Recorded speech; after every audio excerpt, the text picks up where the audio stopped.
G. Willow Wilson is a comic legend, of course creating Kamala Khan herself and writing such great works as her Miss Marvel run and most recently her Poison Ivy run.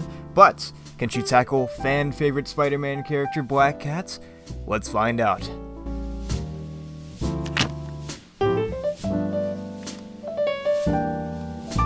So Black Cat just started in August, and of course once again is written by G. Willow Wilson, with art by Gleb Melnikov. The story is meant to take her on this new path. We've seen some Black Cat runs before, most recently of course the Jed MacKay one, which I gotta say is fantastic. This has a lot to live up to.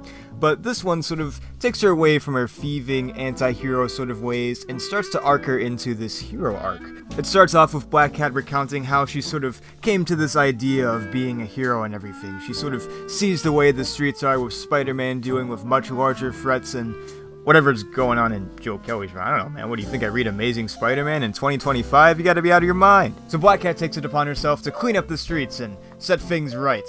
It kind of reminds me a little bit of another cat-related story from DC. That is, of course, Catwoman by Ed Brubaker, where she decides that, hey, things are kind of bad on the streets. She got to look out for the common man and everything like that. She's got these cool abilities and stuff like that, and she can't just use it just for her own, self-interest, but she actively tries to save people and looks for cases and stuff like that. So it kind of reminds me of that. This is, of course, the first issue, so it's very much just laying the groundwork and setting up a lot of things and giving us an idea of who this version of Black Cat is. It does some stuff differently. We see some characters that we've seen before, like her classic henchmen that have been around for literal decades. And it sets the tone pretty well, this sort of fun, charming, but meaningful story that has a lot of, fun little, like, Easter eggs and little pokes and prods and stuff like that.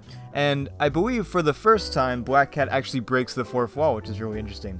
I think it works. I don't think every character should break the fourth wall. I mean, Ultimate Spider... No, not that Ultimate Spider... Not that one either. That one.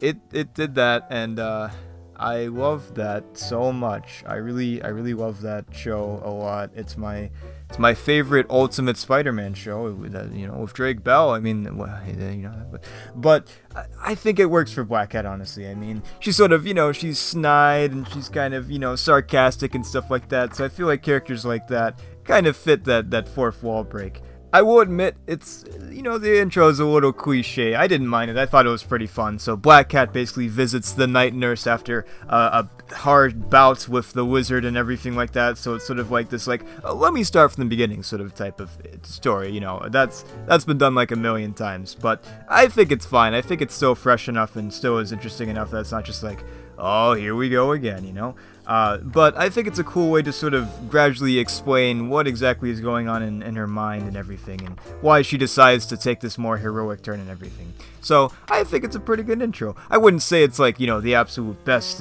Marvel #1 we've gotten this year. I'd probably have to give that to Captain America #1 by Chip Zdarsky so far.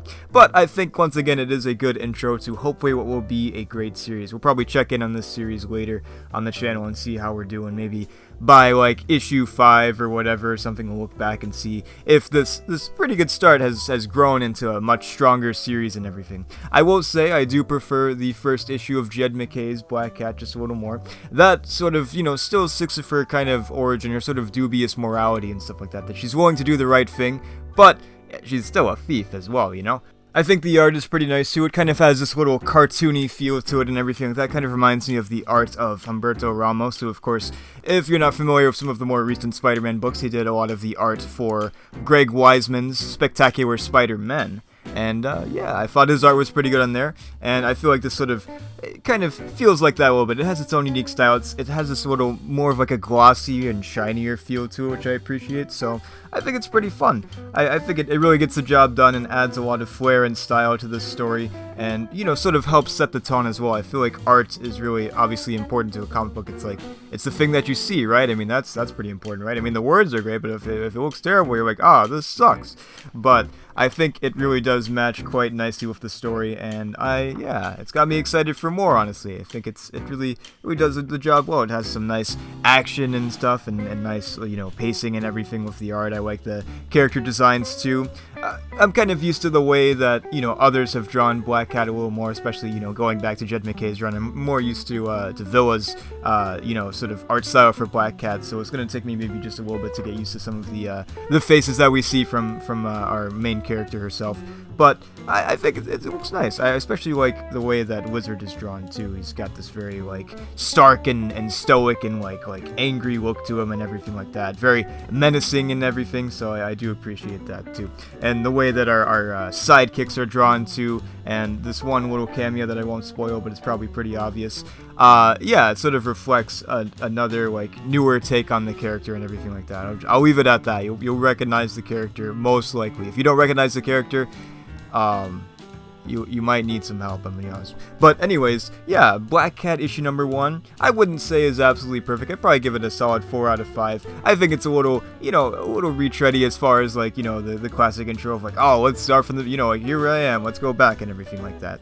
But adds enough uniqueness and enough flair, and I think the voice for the characters is well defined already just in the first issue, so it's a good start. It's got me excited for more. I was on the fence at first. Of course, I'm very excited. Like, Black Cat is one of my favorite Spider-Man characters personally, and obviously I was excited for the run, and of course the author as well. Like, an amazing choice. Love that. Glad that she's here writing some more Marvel masterpieces, hopefully.